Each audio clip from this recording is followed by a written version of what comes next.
Today we'll be flashing the Runcam WiFiLink RX with the latest RubyFPV firmware.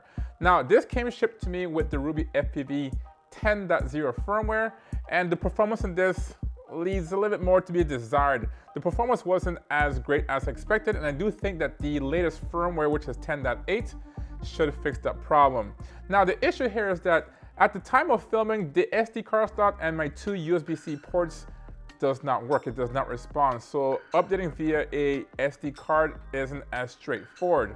So we'll go to the bench here and I'll show you the process I used to flash this. There's really no instruction manuals out there to get this thing to work. So this, at the time of filming, is the only way to actually flash this. So let's go to the computer and see if we can get this with 10.8.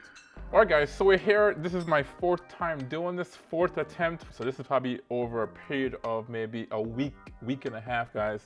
I think this time this might be a better or a more successful attempt, because the last two times I tried the recommended procedure and it still wasn't successful. So this time should be fine, and hopefully we can update the firmware on this. Hopefully you guys don't have to go through this, and hopefully there's an easy way of updating this with the SD card, hopefully. But I'm gonna try to get through this as quickly as possible, but as clear and simple as possible, so in case you have to do this, you have those steps readily available to you. Now the first thing you want to do is download the actual firmware for this. At the time of filming, this thing here can change. I'm here on the RubyFPV website here. I'm on the downloads page, and you can see there's different firmwares here. Now to actually flash this at this time, you need the full image. And as you can see, it says full image, full flashing. This is usually for like a new setup in case you have a different firmware on there. Say you have OpenIPC on there, you want to change it to RubyFPV, you'll need the full flashing. This one came from Runcam with RubyFPV, so I just need the full image right here. Now, initially, or just prior to me doing this, I did already have this image here already downloaded right here, but I think Runcam recommended this one right here. And as you can see in the top right here, I've already just did that. So that's already saved to my computer. And that's the first step. Now you can also get these files off the GitHub page, but I'm just going straight to their website right here. Now, I don't know if you'll have access to this later on, or I think they're making an app. They haven't given me access to the app yet. We'll talk about that a little bit later. And that's probably why I had some issues with flashing this 3 or 4 days ago. I think they sent me the wrong app. Now this is obviously a flashing tool, and I already have it pulled up here. Hopefully they'll give you links to this, but here's the driver and tool right here. So once you open that, you will get the actual tools right here.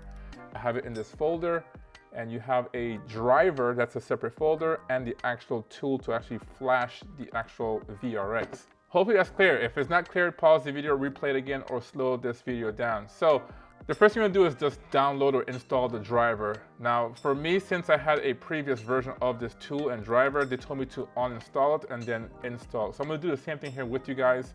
All right, so I've already done this right here, and I'm gonna uninstall the driver and then reinstall it. Now the driver here should work. As you can see, it says uninstall driver okay. Now this is not, you're gonna see a lot of this stuff is not in English. This wasn't made for public consumption yet. I'm just trying to flash this right here, so they send me this thing here without it being translated. So I'm gonna now install it, and now we're gonna install the driver. All right. It's installed. Okay, I'm gonna close that out. I'm gonna go back out, and then now I'm gonna use the actual tool here to actually flash this. So here's the tool, and here's the tool right here. You can see it says application. We're just gonna double click that, and it's gonna launch an app in the background. And I'm gonna do the same thing here. I'm offline obviously, so it wants permission. I'm gonna run it anyways. And here it is. Now, fortunately for me, it saved it from the last session, which is pretty interesting. And it's not gonna show up like this on your computer because you're doing this for the first time, so it doesn't have this already preloaded in here. And obviously this is gonna change based upon where you saved those files. So I'm just gonna select the file here for the first one. This is what you need to do. Double click right here, and let's see if I can find the file. And this should be in your driver tool. We saw it earlier. And you wanna select this one right here, the RK356X SPL loader. So we're gonna select that once. Open that, it's now selected, and now you want to choose your actual image, the one we downloaded from the website, the RubyFPV website. So I want to find that, and this is my first time using it now, so I did not extract it yet. Let's see, can I extract it here one time? Nope. I can extract it right here. I can extract it right here. Boom. It's a pretty big file, guys. In a moment here, we're gonna prep this VRX here for flashing. And this is one of the issues I've had. Obviously, this came to me with no instructions on here. None of the ports here work. The SD port doesn't work. The Type-C or the OTG port doesn't work. I guess from the factory, it doesn't come activated or whatever. So I couldn't flash anything that way. So the image is now unzipped. I'm gonna go back to my tool here and select the correct file that I just unzipped. So that's it right here. I just took it out. That's like a 5 gig file. Anyways, that's that. So now we have the actual loader and the destination right here. Make sure this thing says eMMC. You can double click right here and you can change that with the drop down menu. It's already selected correctly. And then make sure you check this box right here. Now it's not in English. I think this says override or force install. And then the first box above it is the install or execute right here. Now, you can't just send this from the computer to your VRX. You need to put this into flashing mode or bootloader mode. I think they consider it as flashing mode. And the way you're gonna do that is by actually pressing this boot button right here with a small pin or a SIM ejection tool while powering on the drone. So I'm gonna have my power cable right here, and I'm gonna have it right here ready to go. And I'm gonna press the boot button at the same time. So I'm gonna press the button first and then insert the power. Now we are in flash mode here. And then now I'm just gonna connect my cable to the computer and it should recognize it. And you're gonna see right here on the screen, this character here is gonna change. And as you can see, it changed to mask ROM, and that's what you want. Now, for me, the past couple days, the past week, this process was not happening. So this new firmware here or tool now works with this. So now all I have to do is just flash this, and we're gonna have all the status right here.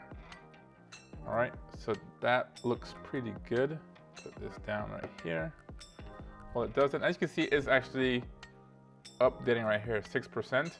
And then you have a message down here saying it's complete. Now this is gonna be all in Chinese. My first tool, I did have the ability to actually translate some of these characters, some, not all. But because this was kind of a rush sent to me emergency, the new app is not converted at all. In fact, I don't see a config file anywhere. So I'll look for that a little bit later, but that's the reason how I know which buttons to press and what to check off, because I've been using the previous app for 5-6 days now. Now, if you have Google Translate, you can pull that up and see what some of these characters are.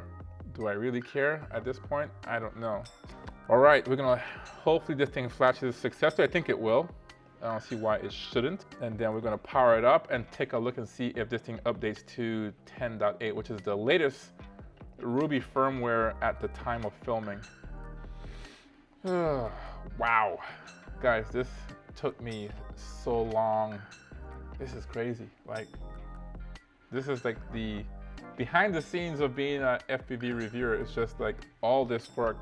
Is it polished? I would say unpolished at this point because there's no instruction manual, there's no English version of it, and yeah, it's hard. When they have to send you the file directly versus on a website, you know, that's all the stuff that's taking some time. All right, so this looks like it was flashed successfully. I can pull up my Google Translate and see what the last character says, but that's gonna be your last character down there, notifying you that this thing has been completed or updated successfully.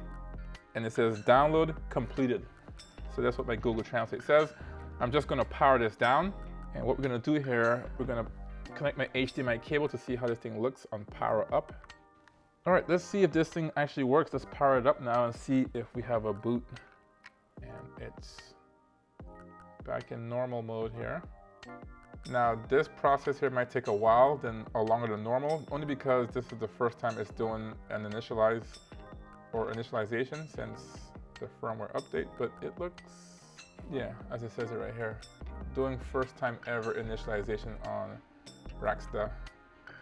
I mean, it's a good sign already because you can see right here it says start version 10.8. So we'll see. It's doing its thing. We'll see. All right, so it's doing a restart by itself. Let's see how this looks.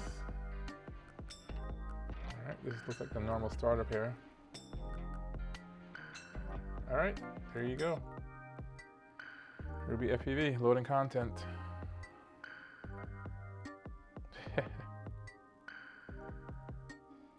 All right, Ruby 10.8 looks good. All right, that looks good. That's a successful flash, guys.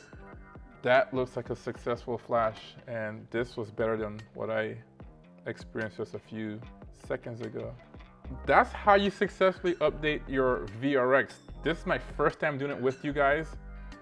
So that is cool. Now, previously this thing connected with my VRX, but it's not gonna connect with this VRX now. My drone is not gonna connect to it, only because unfortunately Ruby is very specific. It's almost like a DJI product in the sense that if the firmware is not the same as the VRX, it's just not gonna communicate, although it's the same operating system.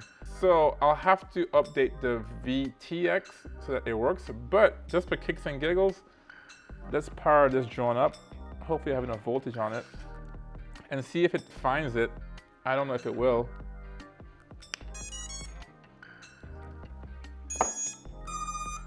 Let's see if I scan for it, if it's gonna find it. I don't think it's gonna find it, to be honest with you. Search, that looks good. Start search, and let's see if it finds something.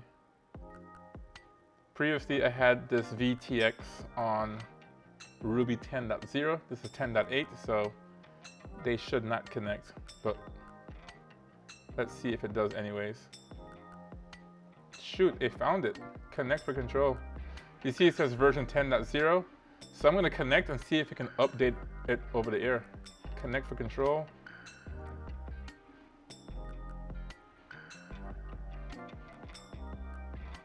All right, my drone, Mario 5, has Ruby version 10.0, and your controller has Ruby 10.8. You should update your drone. You must update the vehicle other ways. You're not, okay. Do you want to update now? Yes, I want to update now. I want to see if that works.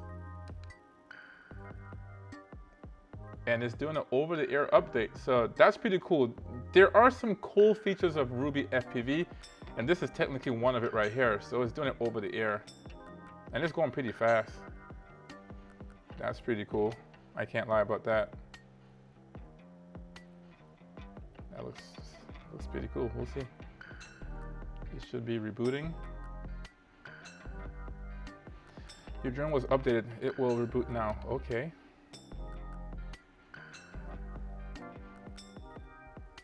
All right. OSD layout. Auto detecting telemetry. That looks good. Looks like we're using 720p, 60 frames per second. First time pairing. That's cool. This doesn't really bother me. There's a lot of information in here. We'll go with default for now. You can obviously change this later on. Oopsie. All right, this is pretty crucial.